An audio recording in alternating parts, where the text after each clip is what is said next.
We continue our summary of the contents of the October Country by Ray Bradbury, and this video is going to cover two of them because one of them is extremely short. It's called, I've already forgotten the full title. It's like something, The Poker Chip of H. Matisse.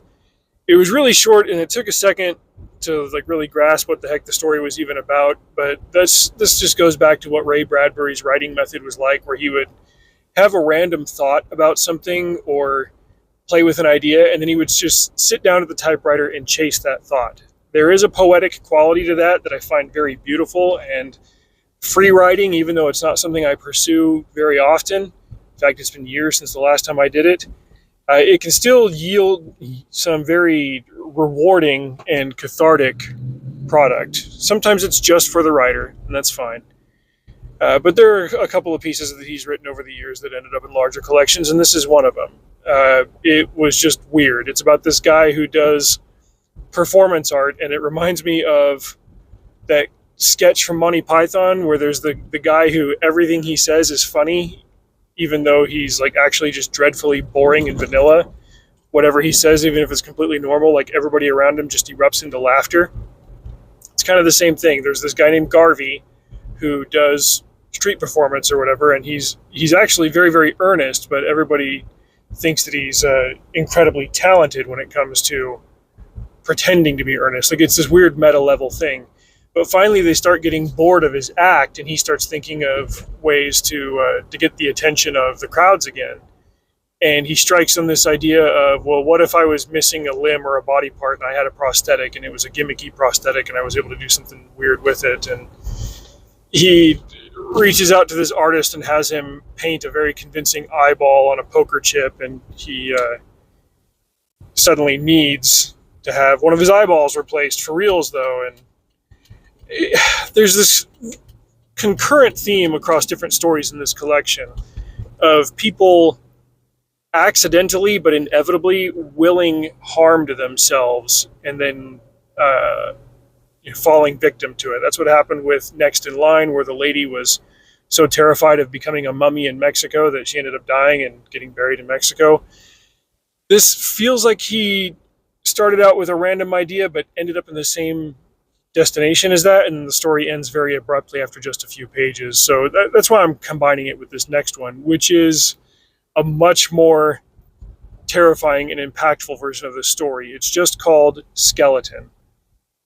And it starts with this normal guy having a normal day, and then all of a sudden he notices that when he smiles in the mirror, he can see his teeth, and teeth are bones, and there are other bones that he has that he can't see. And inside him, there is a whole mass of bones. There's a skeleton. And then he starts to get this really weird idea that his skeleton is watching him, and that it's inside him, and that it's messing with him. And all of a sudden, he's creeped out by his skeleton inside him, and he can't stop thinking about how much he wants to be rid of his skeleton. The more you read it, you're like, what the heck? And then there's this massive gut punch ending where his wife comes home and she sees this completely boneless blob of flesh on the living room carpet, and she just screams, and you're left to understand that somehow Bro got rid of his own skeleton because he was just so scared of it. So again, that idea of you start with a small idea, and the more you fixate on it, the worse it gets, to the point where your fear becomes manifest, and it becomes this mania that ultimately results in an actual physical thing taking place. I do think me as a writer, I come to the same place a lot of time in my writing when I'm outlining different stories.